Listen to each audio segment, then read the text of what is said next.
오늘은 버크셔 해서웨이에 대해서 얘기를 해보도록 하겠습니다. 1965년 워렌 버핏이 인수한 기업인데요. 현재는 전 세계에서 가장 유명한 투자회사가 아닐까 싶어요. 원래는 섬유회사였죠. 애플이나 코카콜라, 아메리칸 익스프레스 등 유명한 주식에 투자를 해서 투자 수익을 올리기도 했고, 비상장 우량 회사들을 100% 인수하면서 다양한 자회사를 보유하고 있는 기업입니다. 시가총액 기준으로 미국에서 7번째 정도 되는 회사거든요. 연평균으로는 지금까지 19.8%로 S&P 500의 2배 가까운 성적을 보이고 있습니다. 버크셔는 일종의 수수료 없는 펀드라고 생각을 하셔도 되거든요. 펀드에 가입하게 되면 운영에 대한 수수료라든지 수익에 대한 수수료를 내야 되는데, 버크셔 해서웨이는 펀드처럼 투자를 해서 수익을 올리면서도 따로 수수료를 내지 않아도 됩니다. 우리는 그 주식을 소유하고 있고, 버크셔 해서웨이가 투자에 성공하면 성공할수록 그 지분 가치가 올라가기 때문이죠. 버크셔는 대표적인 가치주임에도 불구하고 배당을 지급해주지 않는데, 그 이유가 주주에게 나눠주는 것보다 그 현금을 가지고 투자를 했을 때 버크셔가 더 큰 수익을 올릴 수 있을 것이라는 자신감 때문이기도 합니다. 배당은 없지만 자사주 매입은 꾸준히 하고 있거든요. 자사주 매입 후 소각을 하게 되면 그만큼 주식수가 줄어들게 돼서 우리들이 가지고 있는 지분 가치가 올라가게 돼요. 배당 대신에 자사주 매입을 하는 게 좋은 이유는, 배당을 하게 되면 배당 소득세가 발생을 하잖아요. 그런데 자사주 매입을 하게 되면 지분 가치는 올라가게 되지만 세금은 따로 내지 않아도 되기 때문에 더 주주 환원 효과가 있습니다. 2018년부터 자사주 매입을 꾸준하게 하고 있다가 이번에 자사주 매입을 중단했거든요. 이전에 워렌 버핏이 회사의 가치가 저평가되어 있을 때는 자사주 매입을 계속하겠다라고 밝혔단 말이에요. 어떻게 보면은 이제 버크셔 회사가 가지고 있는 현금을 사용할 때 버크셔가 저평가라면은 투자해야 될 대상으로 본 거라고 할 수가 있겠죠. 지금 같은 경우에는 전체적으로 시장이 상승하면서 조금 과열이 되었다라고 생각한 것 같기도 합니다. 버크셔는 클래스 A와 B로 나눠지거든요. 클래스 A와 B에 어떤 차이가 있는지에 대해서는 과거 영상으로 한번 다뤘는데, 클래스 A는 원래 주식이라고 생각을 하시면 되는데 분할을 하지 않습니다. 그렇기 때문에 현재 주가가 9억 원 정도 되죠, 한 주에. 요즘은 소수점 투자가 돼서 한 주에 1,000만 원이든 1억이든 상관이 없는데, 과거에는 그렇지가 않았단 말이에요. 한 주 단위로 살려면은 주가가 너무 높으면 부담스러웠죠. 그렇기 때문에 소액 투자자들도 매수를 할 수 있게끔 만들어진 게 클래스 B입니다. 클래스 A와 클래스 B는 1,500배 가격 차이가 나는데, 클래스 B 같은 경우에는 가격이 많이 오르면은 주식 분할을 해서 가격을 더 낮출 수도 있습니다. 실제로도 한번 주식 분할을 하기도 했어요. 가격은 1,500배 차이가 난다고 했는데 의결권은 10,000배가 차이가 나거든요. 그렇기 때문에 같은 돈을 투자한다면은 A가 더 의결권이 많다고 생각을 하시면 되겠습니다. 버크셔의 수익 구조는 투자 수익 외에도 철도나 에너지, 보험이나 제조업 같은 다양한 자회사를 통해서 영업이익과 매출액을 올리고 있습니다. 매출 비중으로 치면은 보험회사가 25%로 가장 많고, 제조나 도소매업, 에너지, 철도 등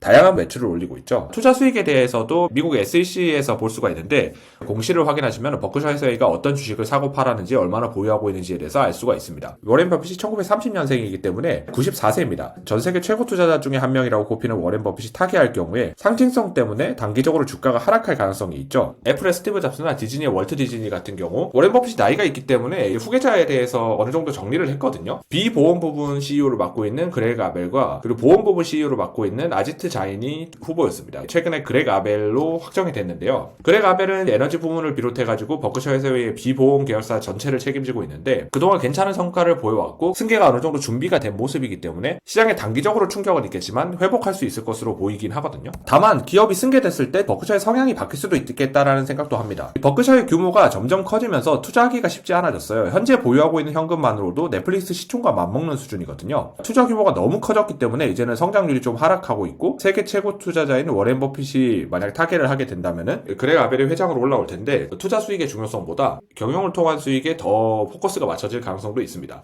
그렇게 된다면 지금까지는 배당을 지급하지 않았지만 재투자를 통해서 기대할 수 있는 수익이 낮아짐에 따라서 배당을 지급하기 시작할 수도 있습니다. 버크셔 해서웨이가 얼마 전에 트럼프 당선 이후에 주가가 급락하면서 SI 과매도권 근처까지 왔었는데요. 지금은 반등을 해가지고 다시 한번 정고점 부근을 노려보는 모습이거든요. 현금 흐름도 워낙 탄탄한 기업이고 계속해서 좋은 회사들을 인수함으로써 기업을 키워나가고 있는 곳이기 때문에 장기적으로 봤을 때 충분히 경쟁력이 있는 기업이라고 할 수가 있겠고, 만약에 배당주로 전환을 하게 된다면은 좋은 현금 흐름을 통해서 당분간은 배당금을 차츰차츰 인상시켜갈 가능성이 높거든요. 그때 이 배당 성장률이 높다면은 그것으로 인한 추가적인 매수를 불러오면서 주가가 상승할 가능성도 있다고 생각이 됩니다. 현재 주가는 좀 애매한 구간이긴 하지만 언제든지 낮은 구간에 왔을 때는 충분히 매수해 볼 수 있는 매력적인 종목이 아닐까 싶네요.